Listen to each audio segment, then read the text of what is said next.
যতক্ষণ আমরা এই সংসারে জীবিত ততক্ষণ আমাদের সাথে সবকিছু থাকে। আমাদের ধন, সুখ স্বাচ্ছন্দ্য, আমাদের মিত্রগণ, আমাদের পরিবার, এই সমাজ, এই সবকিছু আমাদের সাথে থাকে। যেদিন আমরা এই সংসারকে ত্যাগ করব, এদের মধ্যে কেউ আমাদের সাথে যাবে না। না ধন, না স্বাচ্ছন্দ্য, না সম্পত্তি। এই সকল মানুষ, এই সমাজ, এরা শুধুমাত্রই শ্মশান পর্যন্ত আমাদের সাথে থাকতে পারবেন। তারপরে যদি আমাদের সাথে কিছু যেতে পারে তাহলে তা শুধুই আমাদের ধর্ম। আর এই সংসারে আমরা নিজেদের যে সুনাম রেখে যাই সেটা সম্ভব শুধুমাত্র কর্মের দ্বারা। সেই জন্য সংসারে যতদিন পর্যন্ত জীবিত আছেন, যদি কিছু অর্জন করতে চান তাহলে ধর্ম অর্জন করুন, ধর্মের বিষয়ে স্পষ্টতা অর্জন করুন এবং কর্ম অর্জন করুন। এটাই হবে আপনার অতীত এবং এটাই হবে আপনার ভবিষ্যৎ, এবং এটাই সকলকে প্রেরণা প্রদান করবে। আসুন আমার সাথে ভালোবেসে বলুন, রাধা রাধা। সমুদ্র মন্থনের সময় দুই ধরনের রত্ন লাভ করা হয়েছিল।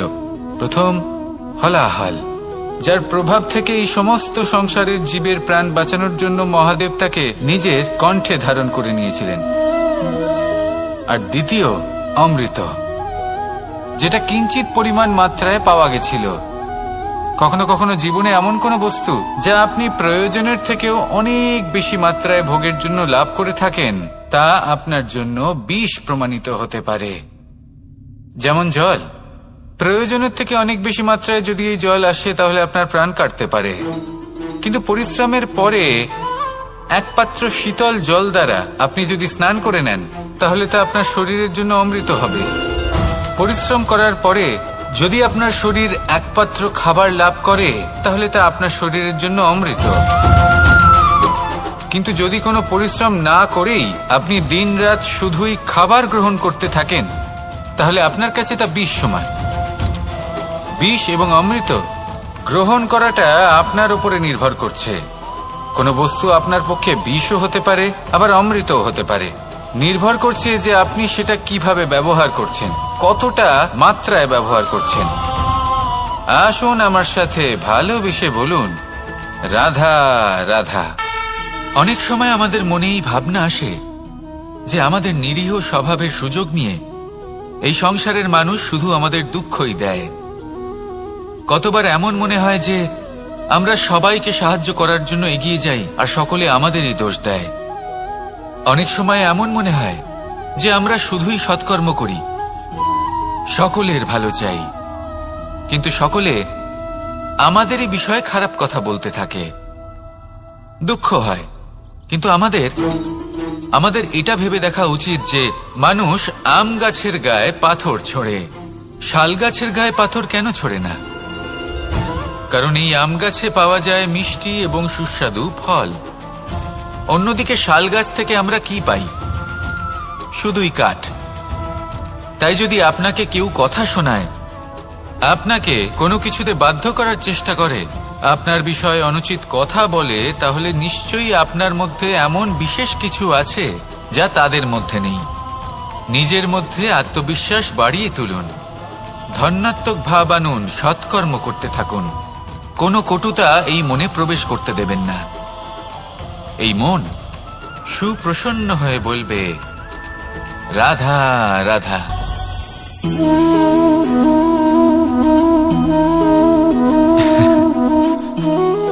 ঘুমের মধ্যে আমরা বিভিন্ন ধরনের স্বপ্ন দেখি, কিছু সুখের, কিছু দুঃখের, কিছু অত্যন্ত ভয়ানক। কিন্তু সত্যি কথা বলতে এর উপর আমাদের কোনো নিয়ন্ত্রণ নেই। কিন্তু আমি এমনও কিছু ব্যক্তিকে দেখেছি যারা খোলা চোখে স্বপ্ন দেখেন এবং তা যাপন করেন। নিজেদের একটা আলাদা স্বপ্ন নগরী আছে ওনাদের, সেখানেই জীবন যাপন করেন। আসল বাস্তবটা কি তাতে ওনাদের কিছুই যায় আসে না। এমন কিছু মানুষ আছেন যাদের কাছে বিন্দুমাত্র জ্ঞান নেই, সে না হয় ঠিক আছে, কিন্তু জ্ঞান এমন ভাবে প্রদান করবেন যে মনে হবে সংসারের সমস্ত জ্ঞান তাদের কাছেই রয়েছে। এমন কিছু মানুষ আছেন যারা ভালোবাসতে জানেন না, আর তাও আমি মেনে নিলাম, কিন্তু কথা এমন ভাবে বলবেন তাতে মনে হবে যেন প্রেমের বিষয়ে সবকিছু শুধুমাত্র ইনিই জানেন।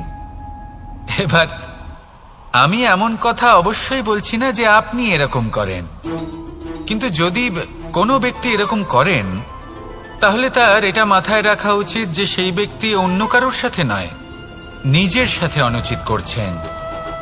কারণ এমন কাজ করে উনি নিজের দোষ, নিজের অপগুণ সংসারের কাছে নয়, নিজের কাছে লুকোচ্ছেন। আপনি যদি নিজেকে বুঝতে না পারেন, সম্পূর্ণরূপে নিজেকে আকলন না করেন, নিজের অপগুণ, নিজের দোষ পূর্ণরূপে না বুঝতে পারেন, তাহলে এটা কি করে বুঝবেন যে নিজেকে কিভাবে শুধরে নিতে হবে? আপনাকে নিজের সত্য স্বীকার করতেই হবে, তারপরেই আপনি নিজেকে পরিবর্তন করতে পারবেন। তাহলে স্বপ্নে নয়, বাস্তবে বাঁচুন, আনন্দে বাঁচুন, আর আমার সাথে ভালোবেসে বলুন রাধা রাধা। ইচ্ছে বড়ই বিচিত্র জিনিস। এই ইচ্ছে যদি তা পূর্ণ না হয় তাহলে তা ক্রোধকে জন্ম দেয়, যদি তা পূর্ণ হয় তাহলে লোভকে জন্ম দেয়, যদি সময়ের মধ্যে পূর্ণ না হয় তাহলে শোককে জন্ম দেয়, আর যদি সময়ের পূর্বেই পূর্ণ হয়ে যায় তাহলে অহংকারকে জন্ম দেয়। সকলের ইচ্ছে থাকে, আপনারও অবশ্যই থাকবে, তা অবশ্যই পূরণ করবেন। কিন্তু একটা কথা মনে রাখবেন, আপনার এই জীবন এটা কোনোভাবেই আপনার ইচ্ছে পূরণ করার মাধ্যম নয়। এ হলো ধৈর্য সাধনের এক মাধ্যম, নিয়ন্ত্রণ করার এক মাধ্যম। নিয়ন্ত্রণ নিজের কামনার ওপর, নিজের ইচ্ছের ওপর, নিজের আবেগের ওপর। কারণ ইচ্ছে এটা হলো সেই অশ্বের মতো যা একবার লাগাম ছাড়া হয়ে গেলে আপনার হাত থেকে যদি এই লাগাম বেরিয়ে যায় তাহলে তা আপনাকে সোজা বিনাশের পথে নিয়ে যেতে পারে। কিন্তু যদি আপনি একে নিয়ন্ত্রণ করতে পারেন তাহলে এটা আপনাকে সাফল্যের শিখরে অবশ্যই পৌঁছে দিতে পারে। তাহলে ইচ্ছেগুলিকে নিয়ন্ত্রণ করুন আর আমার সাথে ভালোবেসে বলুন রাধা রাধা। আমরা সকলে শক্তি অনুভব করতে চাই। এবার যদি আপনাকে জিজ্ঞেস করা হয় যে সবথেকে বেশি শক্তির অনুভব কোথা থেকে করা সম্ভব, তখন কেউ কেউ বলবেন পুষ্টিকর আহার গ্রহণ করলে, ব্যায়াম করলে, কেউ বলবেন ধন লাভ করলে, বন্ধুদের থেকে, পরিবারের থেকে, আদি ইত্যাদি। এইভাবে আপনি শক্তির অনুভব অবশ্যই করতে পারেন, কিন্তু সবথেকে বেশি শক্তির অনুভব যদি আপনি করতে চান তাহলে তা পাবেন শুধু একতার দ্বারা, সংগঠনের দ্বারা। যদি আপনাকে উদাহরণ দিই, নিজের এই হাতটাকে দেখুন, 5টা আঙুল রয়েছে। কোনো একটা বস্তুকে নিজের একটা আঙুল দ্বারা তুলে ধরার চেষ্টা করে দেখুন, বড়ই কষ্ট হবে। তখন আপনি বুঝতে পারবেন যখন এই 5টি আঙুল একত্রিত হয় তখন কোনো কাজ কতটা সহজ হতে পারে। এটাই হলো শক্তি, একতার। সবথেকে ভালো উদাহরণ যদি আপনাকে দিই তাহলে বাঁশি। এই বাঁশি থেকে অত্যন্ত মধুর সুর নির্গত হয় যা সবার মন প্রসন্ন করে দেয়।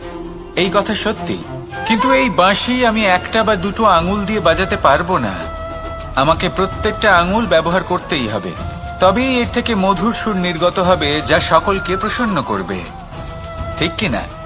ঠিক এইভাবেই যদি আপনি চান যে আপনার জীবনরূপী বাঁশি থেকেও মধুর সুর নির্গত হোক বা সবার মনকে প্রসন্ন করে তুলুক, তাহলে আপনাকেও জীবনে একতা নিয়ে আসতেই হবে। আপনি একাও কর্ম করতে পারেন, পথ চলতেও পারেন, সামনেও এগোতে পারেন, সাফল্যও লাভ করতে পারেন। কিন্তু যখন সকলে একসাথে এগোবেন, সেই পথে চলবেন, সেই কর্মই করবেন, তখন লক্ষ্যে অবশ্যই পৌঁছবেন, সাফল্য অবশ্যই লাভ করবেন। কিন্তু সেই সাফল্য এবং তার আনন্দর সংমিশ্রণটাই একটু অন্যরকম হবে।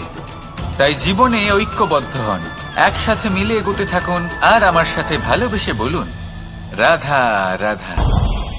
আমাদের মধ্যে এমন অনেক মানুষ আছেন যারা বই পড়তে পছন্দ করেন, অনেক মানুষ আছেন যারা ভিন্ন ভিন্ন রকমের কাহিনী পড়েন। এবার পড়তে পড়তে মাঝে এমন একটা অধ্যায় অবশ্যই আসে যা আমাদের হৃদয় স্পর্শ করে যায়। আমরা হৃদয় যন্ত্রণা অনুভব করি, তাও আমরা সেই কাহিনী শেষ পর্যন্ত পড়ি এবং তখন আমরা বুঝতে পারি যে সেই যন্ত্রণাময় অধ্যায়টি কেন এসেছিল, তার থেকে আমরা কি শিক্ষা পেলাম, এবং আমরা অবশেষে লক্ষ্যেও পৌঁছলাম। কিন্তু যদি সেই যন্ত্রণাদায়ক অধ্যায়টিতে আপনি থেমে যান, আপনি যদি এটা ভাবেন যে আমি আর পড়তে পারবো না, তাহলে আপনি জানতেও পারবেন না যে পরবর্তীতে কি হতে চলেছে। এই মন দুঃখে ভরে উঠবে, মনে প্রশ্ন আসতেই থাকে যার উত্তর আমরা পাই না, নিজেদের লক্ষ্য বুঝতেই পারি না।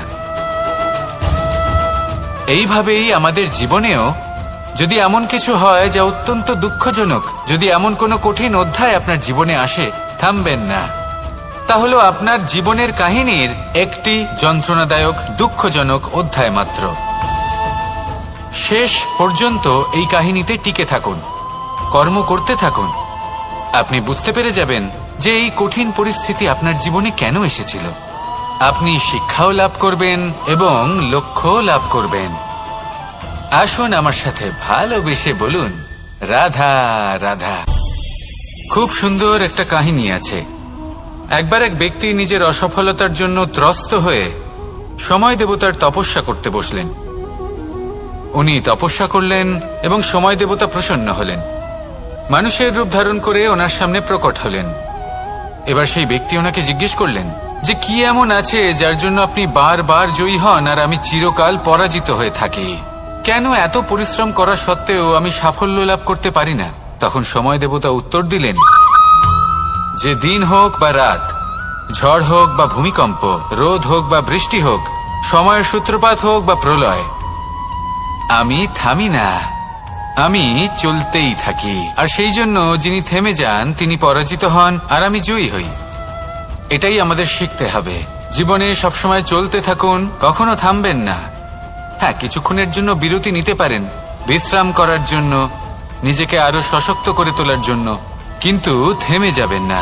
নিরন্তর কর্ম করতে থাকুন, পরিশ্রম করতে থাকুন, তবেই এই সংসার আপনাকে মনে রাখবে। আসুন আমার সাথে ভালোবেসে বলুন, রাধা রাধা। বস্ত্র আমাদের সকলের প্রিয়, এটা আমাদের জীবনযাপনের জন্য প্রয়োজনীয়। আমরা সবসময় চেষ্টা করি সেই বস্ত্র পরতে যা পরলে আমাদের দেখতে ভালো লাগে। কিন্তু কখনো এই কথা ভেবে দেখেছেন যে কিছু বস্ত্র যদি স্বচ্ছ হয় তাহলে তা পুরনো হলেও দেখতে ভালো লাগে? ঠিক তেমনি যেমন কোনো খাবার যদি মশলাদার না হয়, অত্যন্ত সুস্বাদু নাও হয়, কিন্তু যদি তা গরম হয়, টাটকা হয়, তাহলে খেতে ভালোই লাগে। ঠিক সেইভাবেই যদি কোনো ব্যক্তি সুন্দর নাও হয় কিন্তু তার কথা খুবই মধুর হয়, তাহলে সেই ব্যক্তি সকলের প্রিয় হয়। কোনো ব্যক্তি যদি ধনবান নাও হন কিন্তু তিনি যদি গুণী হন, তাহলে এই সংসারে সম্মান লাভ করেন। সেই জন্য কখনো এই বিষয়ে দুঃখ পাবেন না যে আপনার কাছে ভৌতিক স্বাচ্ছন্দ্য নেই। আপনার কাছে সব থেকে বড় বস্তু, সব থেকে মূল্যবান বস্তু যেটা আছে সেটা হলো আপনার আত্মা, আপনার মন, আপনার বিচারধারা, আপনার গুণ, আপনার কথা। এগুলো সবসময় শুভ রাখুন এবং সবসময় নিজের সাথে রাখুন। এই জীবন সফল হবে এবং প্রেমময় হয়ে বলে উঠবে, রাধা রাধা। মানুষের জীবন বড়ই বিচিত্র হয়। যেই মুহূর্তে জন্ম নেয় একটা প্রতিস্পর্ধায় প্রবেশ করতে থাকে। মানুষ জন্ম নেয় আর প্রতিস্পর্ধা শুরু হয়ে যায় ভাই এবং বোনের মধ্যে সর্বশ্রেষ্ঠ হবার, সবার থেকে এগিয়ে থাকার। তারপরে সে যায় গুরুকুলে, নিজের বন্ধুদের মধ্যে সর্বশ্রেষ্ঠ হওয়ার প্রতিস্পর্ধা শুরু হয়। এবার সেখান থেকে বাইরে বেরিয়ে সংসার জীবনে প্রবেশ করে ধন উপার্জনের প্রতিস্পর্ধা শুরু হয়। তা সে যুদ্ধই হোক বা কলা হোক, এই প্রতিস্পর্ধা কখনোই আমাদের পিছু ছাড়ে না। তাই যদি প্রতিস্পর্ধা করতেই হয় তাহলে আমরা মানুষকে সাহায্য করার প্রতিস্পর্ধা কেন করব না? এমন এক প্রতিস্পর্ধা যাতে যে কেউ জিতুক বা যে কেউ হারুক না কেন, লাভ সকলের হবে। সকলের মধ্যে প্রেম বিতরণ করতে থাকুন, এইভাবেই আনন্দ বিতরণ করতে থাকুন। আর আমার সাথে ভালোবেসে বলুন, রাধা রাধা। এবার এই পুরুষার্থের বিষয়ে আপনারা অবশ্যই শুনেছেন, মোক্ষ, চতুর্থ পুরুষার্থ। আপনারা কি জানেন এই মোক্ষ আসলে কি? ধর্ম, অর্থ, কামনার পালন করতে করতে মৃত্যু লাভ করা, এটাই কি মোক্ষ? না, মোক্ষ হলো সেটাই যা জন্ম এবং মৃত্যুর ঊর্ধ্বে। প্রত্যেক ব্যক্তি, প্রত্যেক জীবই সংসারে কোনো না কোনো বিশেষ প্রয়োজনে আসে। ধর্মপথে সৎপথে অর্থ উপার্জন করা, প্রয়োজনকে পূর্ণ করার চেষ্টা করতে করতে সেই প্রয়োজনকে পূর্ণ করা তাকে মুক্তির পথে নিয়ে যায়, যা হলো মোক্ষ। যদি এই মোক্ষ লাভ না হয় তাহলে মানুষ জন্ম এবং মৃত্যুর এই চক্রে বারবার ফিরে আসবে। তাই নিঃস্বার্থভাবে সদ্ভাব নিয়ে কর্ম করুন, সকলকে ভালোবাসুন, আর আমার সাথে বলুন রাধা রাধা। জল এ হলো জীবনের আধার পঞ্চতত্ত্বের মধ্যে একটি, আর অত্যন্ত বিশেষ। এর থেকে অনেক বড় শিক্ষা পাওয়া যায়। এই জল গন্তব্যের বিষয়ে এর স্পষ্ট ধারণা আছে। ও জানে ওর লক্ষ্য কি, আর প্রয়াস করে ততদূর সে পৌঁছেও যায়। এটি পর্বত থেকে বয়ে নিচে নেমে আসে, নদীর সাথে সমাহিত হয়ে তার সাথে বয়ে চলে, চিরসবুজ বনানী গড়ে তোলে, প্রাণীদের তৃষ্ণা নিবারণ করে, সামনে এগিয়ে চলে, মানুষের সাথে মিলিত হয়। যারা একে বাঁধের মধ্যে বেঁধে রাখতে চেষ্টা করে সে বন্দি দশাতেও থেকে যায়, মানুষের কল্যাণ করে। তারপর বাঁধ থেকে মুক্তি পেয়ে এগিয়ে চলে, কোথাও ধাক্কা খায়, কোথাও বাধা পড়ে, কোথাও যদি পথ খুঁজে না পায় তাহলে পথ খুঁজেই নেয়, আর যেখানে পথ থাকে না সেখানে পথ বানিয়ে নেয়, আর শেষ পর্যন্ত নিজের লক্ষ্যে পৌঁছেই যায়, অর্থাৎ সমুদ্রে গিয়ে সমাহিত হয়ে যায়। আমাদেরও কিছুটা এরকমই হয়ে উঠতে হবে। যেখানেই যাবেন সকলের কল্যাণ করুন, সামনে এগোন। আপনি কোথাও পড়ে গেলে, ধাক্কা খেলে আঘাত লাগবেই, উত্থান পতন লেগেই থাকে। সামনে এগোতে থাকুন। কোথাও পথ না পেলে তা খুঁজে নিন, কোথাও পথ না থাকলে তা বানিয়ে নিন।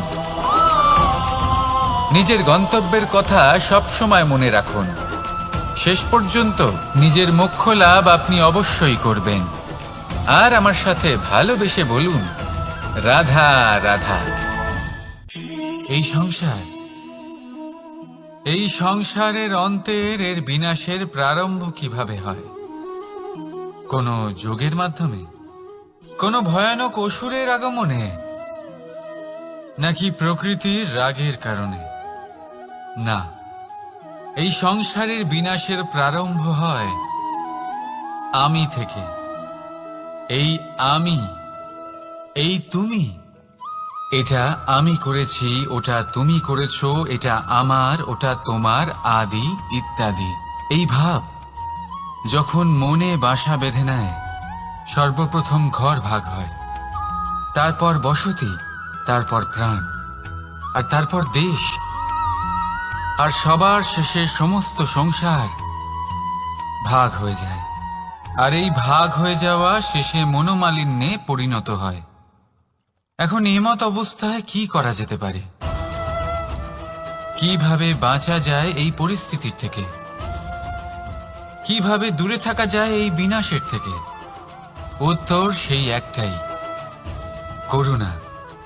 একে অপরের দরকারগুলি বুঝুন, একে অপরের সমস্যাগুলি বুঝুন, একে অপরের দুঃখের সাথী হয়ে দাঁড়ান, একে অপরের সুখের ভাগীদার হন। আর শেষে যখন এই আমি আমরাতে পরিণত হবে, তখন এই বিনাশ নিজে থেকেই দূরে চলে যাবে। তাহলে আমরাতে বিশ্বাস করতে শিখুন, আর আমার সাথে ভালোবেসে বলুন রাধা রাধা। এই মুদ্রা, এবারে ভাবুন এটাই আমাদের জীবন, জীবনের সুখ আর দুঃখ। এই মুদ্রার, এই জীবনের দুটি দিক। কিন্তু যখনই আমরা ঈশ্বরের কাছে প্রার্থনা করি তখনই আমরা সুখ চাই, আর সেই সুখ আসেও। আর যখনই সেই সুখ আসে তখন ব্যক্তি সর্বপ্রথম তাকে ভুলে যায় যে দুঃখের সময় ওনার সাথে ছিলেন। আর এমত অবস্থায় উনি সাহায্য করেন না, উনি করেন উপকার। আর এই উপকারের বদলে মানুষের থেকে উনি নিজের জন্য শ্রদ্ধা চান। আর সেই শ্রদ্ধা, সেই চাহিদার কারণে উনি নিজেকে অন্যদের থেকে শ্রেষ্ঠ, অন্যদের থেকে ভিন্ন মনে করতে বিবশ হয়ে যান। আর আলাদা হবার কারণে তার মধ্যে জেগে ওঠে অহংকার, আর সেটাই হয় তার পতনের কারণ। এবার এতে কি করা যেতে পারে? কি চাওয়া যেতে পারে ঈশ্বরের কাছে? এই প্রশ্ন অবশ্যই মনে আসে। ঈশ্বরের কাছে চান সুখ, শুধুমাত্র ততটাই যাতে অহংকার না আসে, আর দুঃখ ততটাই যাতে শ্রদ্ধা না চলে যায়। রাধা রাধা। এই সংসারে এমন কিছুই নেই যা সব সময় একই থাকবে। যা কিছু নির্মাণ হয়েছে তা একদিন অবশ্যই ভেঙে পড়বে, কিন্তু এই ভেঙে যাওয়ার বিশ্লেষণ আপনি কিভাবে করবেন তা আপনার উপরে নির্ভর করছে। ওই আকাশের দিকে তাকান, ওই মেঘ, ওটাও ভেঙে পড়ে, কিন্তু নিজে ভেঙে পড়ার সাথে বর্ষাকে তৈরি করে যায়। মাটির ডেলা অবশ্যই ভেঙে পড়ে, কিন্তু ব্যবহারযোগ্য মাটির রূপ নিয়ে। এই ধরিত্রীর বুকে কোনো এক বীজ যখন ভেঙে পড়ে, তখন ধরিত্রীর উপর এক বিশাল আকারের বৃক্ষ নির্মাণ করে। যদি জীবনে কিছু ভেঙে পড়ে, তাহলে নিরাশ হয়ে পড়বেন না, নিজের সাহস হারাবেন না। ধনাত্মক দৃষ্টিভঙ্গি দিয়ে দেখতে চেষ্টা করুন। মনে করুন, নিয়তি নিশ্চয়ই আপনার জন্য আরো ভালো কিছু ভেবে রেখেছে, যা ভবিষ্যতে আপনার প্রতীক্ষা করছে। ধনাত্মক চিন্তা ভাবনা করতে থাকুন, তারপর দেখবেন শ্রেষ্ঠ রচনা নিজেই তৈরি হবে। রাধা রাধা। চলতে থাকা, থেমে যাওয়া, বিশ্রাম নেওয়া, তারপর দম নিয়ে পুনরায় দাঁড়িয়ে পড়া, আর তারপর আবার সেই পথ চলা। এটা জীবনের অভিন্ন এক অঙ্গ, এটার থেকে আপনি পালাতে পারবেন না। কিন্তু এই অঙ্গকে আপনি নিজের জীবনে কিভাবে প্রয়োগ করবেন, কিভাবে তাকে কাজে লাগাবেন, সেই সিদ্ধান্ত আপনাকে নিতে হবে। যারা হেরে যান তারাও জীবনে থমকে যান, আবার যারা জেতেন তারাও দাঁড়িয়ে পড়েন। যারা হেরে যান তারা হাঁপিয়ে দাঁড়িয়ে পড়েন, যারা জিতে যান তারা দাঁড়িয়ে পড়েন সেই সর্বোচ্চ স্তরে পৌঁছে গিয়ে। এবার দাঁড়াতে তো আপনাকে হবেই, তা হতেই হবে, কিন্তু কখন কিভাবে দাঁড়াবেন, ক্লান্ত হয়ে নাকি সর্বোচ্চ স্তরে পৌঁছে গিয়ে, সেই সিদ্ধান্ত আপনার। অবশ্যই দাঁড়িয়ে পড়ুন, কিন্তু ক্লান্ত হয়ে নয়, কারণ আপনাকে পুনরায় দাঁড়িয়ে পড়তে হবে, পুনরায় যাত্রাপথে এগোতে হবে এবং সর্বোচ্চ স্তরে পৌঁছতেই হবে। রাধা রাধা। স্বপ্ন, আমরা জীবনে স্বপ্ন দেখতে থাকি, সেটা পূরণ করার পূর্ণ প্রয়াস করে থাকি, কিন্তু এই স্বপ্ন পূরণ না হওয়ার পরিস্থিতিতে আমরা ভেঙে পড়ি, ছিন্ন বিচ্ছিন্ন হই, আর তারপরেই বোঝা আমরা আগামী প্রজন্মের ওপর রীতিমতো চাপিয়ে দিই। আমরা এটাই মনে করি যে আমরা যেটা হতে পারিনি সেটা আমাদের সন্তান অবশ্যই হবে। আমরা যা কখনো পাইনি আমাদের সন্তান অবশ্যই তা পাবে।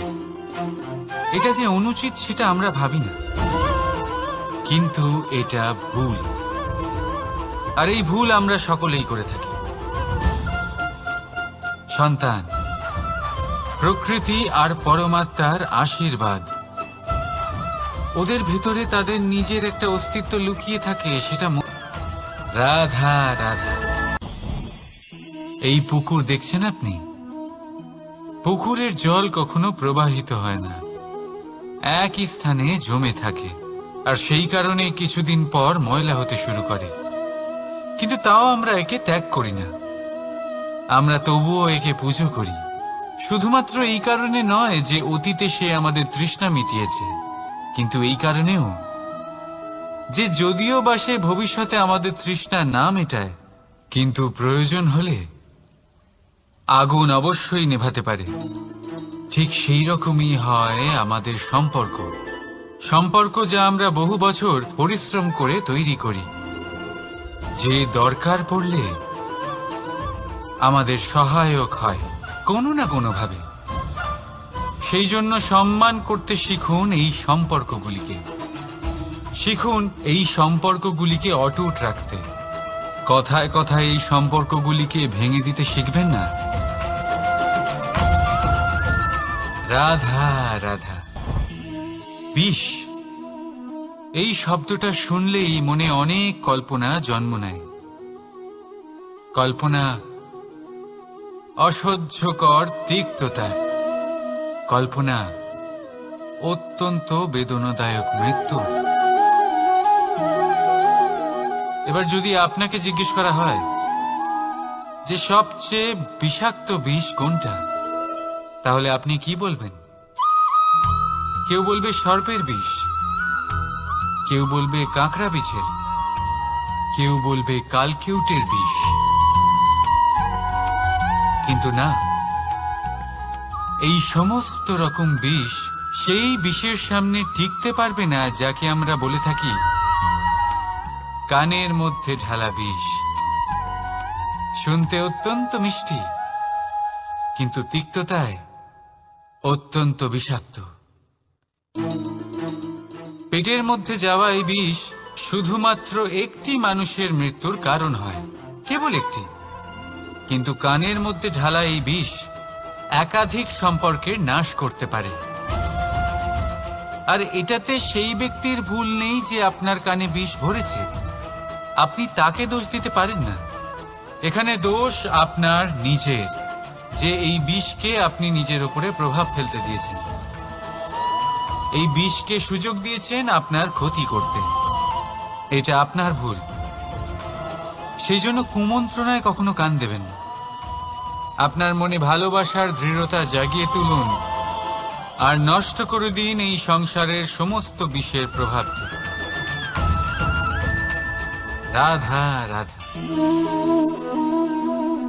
জীবন,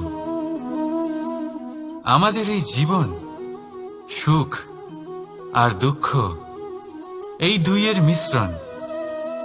এদের সংমিশ্রণই জীবনের ভারসাম্য বজায় রাখে।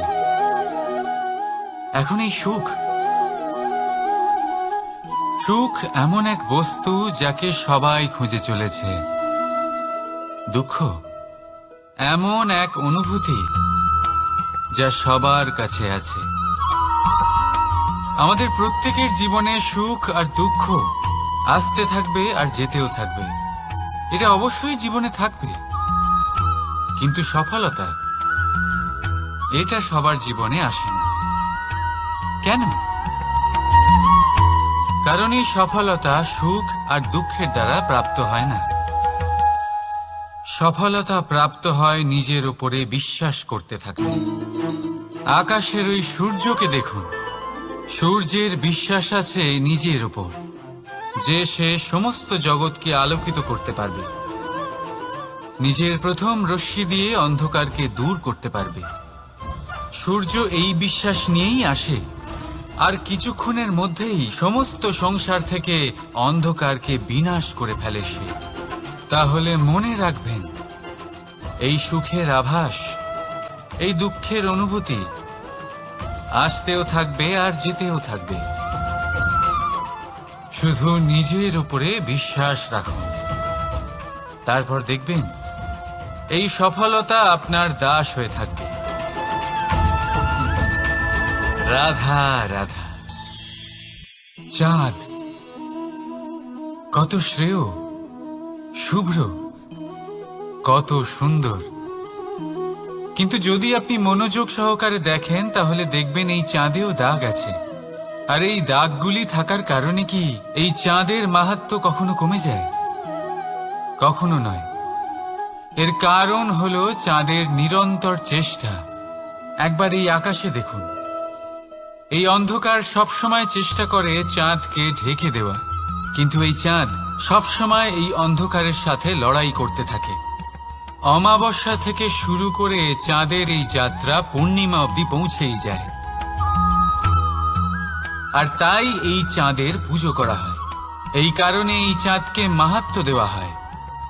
এইভাবেই যদি আপনার মধ্যে কোনো দোষ থাকে, কোনো খারাপ কিছু থাকে, তাহলে সেটা কোনো বড় ব্যাপার নয়।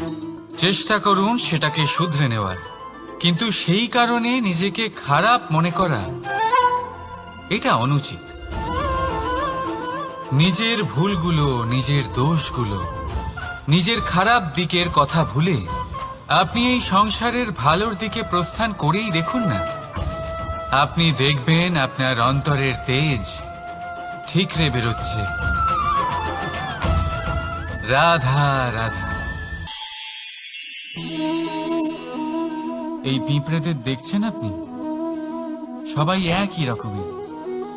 এদের মধ্যে তফাৎ খুঁজে বার করা অসম্ভব। মনে হয় যেন ওদের আলাদা আলাদা অস্তিত্বই নেই। কিন্তু যদি আপনি মন দিয়ে দেখেন তাহলে দেখবেন প্রতিটা পিঁপড়ের আলাদা কাজ নির্ধারিত। তাদের আলাদা অস্তিত্ব আছে।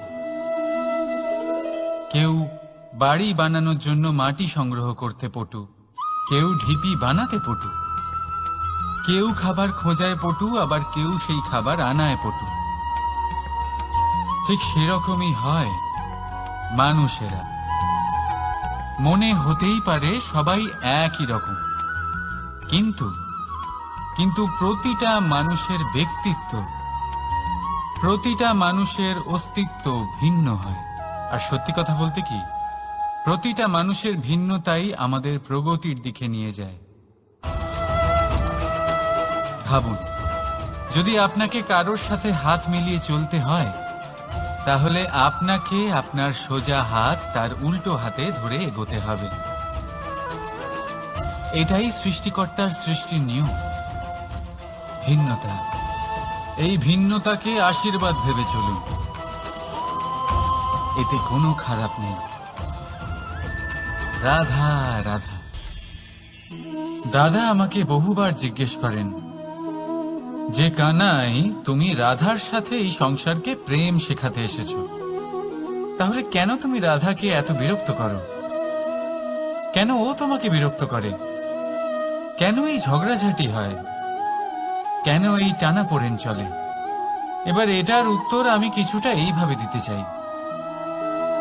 পিঁপড়ে সেই বাড়িতেই প্রবেশ করে যেখানে মধু উপস্থিত আছে।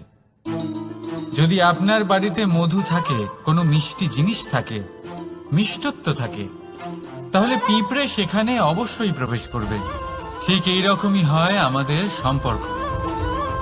এর মধ্যে ছোটখাটো ঝগড়াঝাটি, টানাপোড়েন, রাগ করা, মন ভাঙানো, এই সব তো চলতেই থাকে। বিশেষ করে সেই সম্পর্কগুলিতে যেখানে মিষ্টত্ব আছে।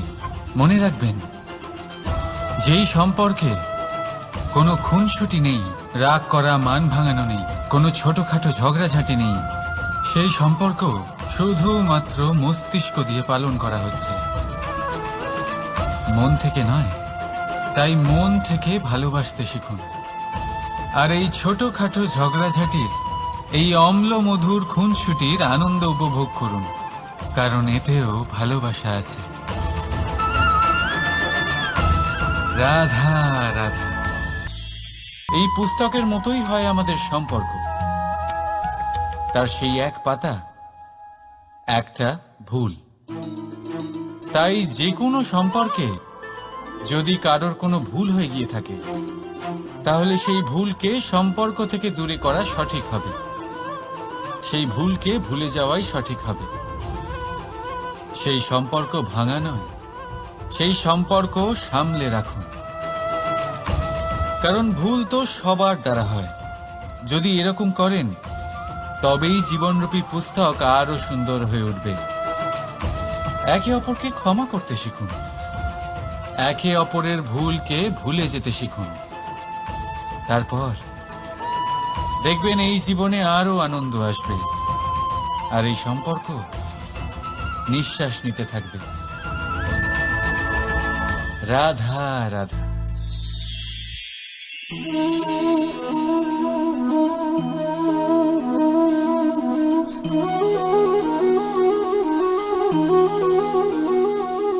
আমার এই ছায়া দেখতে পাচ্ছেন আপনি? প্রকাশের স্রোত যখন মধুর আর দূরে থাকে, তখন এই ছায়া লম্বা হয়ে যায়। কিন্তু যেই প্রকাশের স্রোত মাথার উপরে চলে আসে, এই ছায়ার আকার ক্রমশ ছোট হতে থাকে। আর অন্ধকারে তো এই ছায়া বিলুপ্ত হয়ে যায়। কিছুটা এরকমই হয় আমাদের অহংকার। সুখের আগমন হলে, বৈভবের উপলব্ধিতে এটা বাড়তে থাকে, কিন্তু যেই সংকটের তাপ বেড়ে ওঠে, অহংকার ছোট হতে থাকে। আর যখন সংকটের এই অন্ধকার আমাদের চারিদিক থেকে ঘিরে ধরে, তখন এই অহংকার আমাদের ছায়ার মতোই বিলুপ্ত হয়ে যায়। তাই আর কেউ নয়,